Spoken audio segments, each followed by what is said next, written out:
Well, here we go. I remember Livingston, the gull who learned to fly to his own rules, the only rules that kept him in the sky. He was different from the others, who lived to gather food, for Livingston's only passion was to fly as best he could. He reached toward the open sky, sometimes 1,000 feet, and from there he dived at breakneck speed, and he wasn't always neat.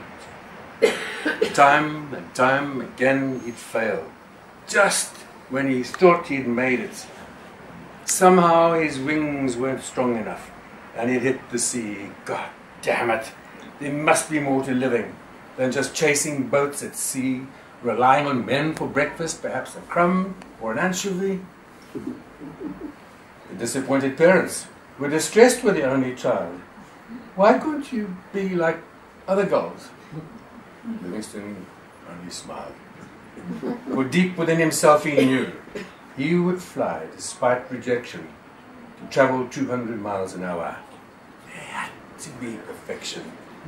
The next day out he went again to meet the lonely sky. Today I'll fly as God said I can. Today is do or die. He flew to 1,500 feet. The sea was far below, with beating heart and slit-like eyes. Right now, all systems go.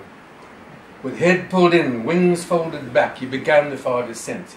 Ton up now, he opened wings, and the explosion left him bent. He hit the sea like dynamite. Of this, he remembered nothing. And when he awoke, the night had come. He was in the sea and floating, sad, sore, disillusioned. He cried, "Why, I'm a seagull. For God's sake, be what you're supposed to be. You're not a falcon or an eagle." A voice within him called, "Your wings are long, oh Livingston. The falcon's short. Let's face it. Now go on home and be a gull." Short wings? Short wings? I've got it. No wonder I've been failing. I've been opening up too wide. That's it. That's it. This is how to fly. And so, with body bruised and aching, he took off for the sky, up 1,000 feet and more, his blood flowing fast and warm. He reached 3,000 feet and then he started coming down. 60, 90, 2-turn up. What speed, exhilaration. With wingtips out and beak pulled up, he skimmed above the ocean. The joy, the thrill he felt right then, the sweetness of the air, inborn source he just unveiled, was far beyond compare. Up he went, down again. He spent the whole night flying, full loops, rolls, and peeling off. This was really living. But the real thrill came when he thought of the flock. There was so much now to share. For me alone to know such life would really not be fair. And so he flew to the great white cliffs, his body tired and worn, but his mind was alive with excitement as he turned east to salute the dawn. And then below he saw them, the boats going out to sea, with the breakfast flock there begging for a crumb or an anchovy. He found he could not take it and began to turn away. But then he decided to show them how to fly that very day. He rose much higher than before and dived toward the flock, pulling out in perfect time. A few gulls were in shock. They scattered, screeching, "What's going on?" Some began to yell, and above they saw him proud and strong. An eagle? No, a seagull. For being so irresponsible, the elders were quite wild. They called the flock together to decide how to handle this child. At a noisy council meeting, the decision came quite fast. From that day on and forever, ever, Livingston was outcast. His last farewell was moving. His mother stood and cried. But someone called, God bless you, son. At least you damn well tried. He flew off somewhere to the north, lived his life alone, where in flight he became quite perfect. Yet he often thought of home. If only they would listen to what I have to say. One's life is not one's wingspan. Will I show them this one day? At peace in his surroundings, he thought and lived and flew. Each new day a challenge, each day something new. The western sun would find him a tired but a happy body. The western sun would find him in the evening of the day, a tired but happy body, who had been himself all day. And then, one night, while fast asleep, he saw himself growing older. Flying upwards 150 feet was all his body could muster. And from the corner of his eye, 2 great gulls came closer, both so strong and beautiful, mirror images of each other. He stood quite frozen, watching, disbelief in his eyes. He'd never seen birds so vibrant, and then he realized the messengers of life had come to take him to some land where he could learn much more than now. Return to lend a hand? It was here he met his people, who understood real flight, and was one with all the elements, and one with day and night. These were birds who thought like him, who strived to find perfection. And here was learning more of life, of love and introspection. He thought of the time he had spent on earth, continuously searching. He was told by then, you must know yourself, for that is really learning. That's why you're here now, son. And very soon you'll find, more important than your body, is the beauty of your mind.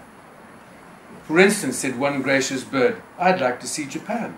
So I close my eyes and imagine it, and zap, right there I am.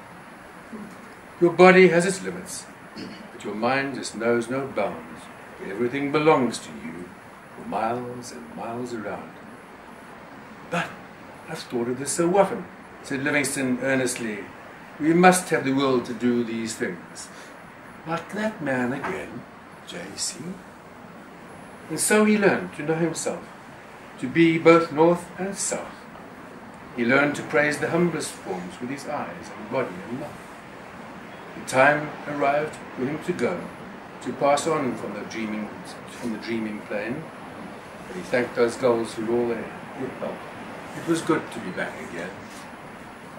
He awoke and took reflection of the things that he had dreamed. Excitement welled inside him, and eastwards then he turned. To greet the day, to breathe the air, to stretch a powerful wing, to reach the sky and skim the sea and fly and sing and sing. Yet as he flew and glanced the air, a gull was coming nearer. Livingston went up to meet him. You're welcome, young old brother. The bird had flown from many miles, had come from Livingston's home. He too was now an outcast. Why? For doing just the same. Doing what he thought was right, being himself and with no fear. They told him to leave the great white cliffs. We'll have no upstarts here. Livingston approached him quietly, looked him in the eye. Tell me, Brother Seagull, do you want to learn to fly? They started where the teacher knows best, right at the very beginning. But just to fly with Livingston was absolutely thrilling. By spring, they were joined by 6 more birds. The times were really changing. To think that people challenge now without just blind accepting. He taught them all to live and fly. Some of them slow for sure, but not one of them could get enough. They wanted more and more. And after many months of thinking, Livingston was taking stock. He decided that the time was right to return to the breakfast flock. But what will we do if we go there? Asked a few birds in dismay. They may even try to kill us. For sure we'll be chased away.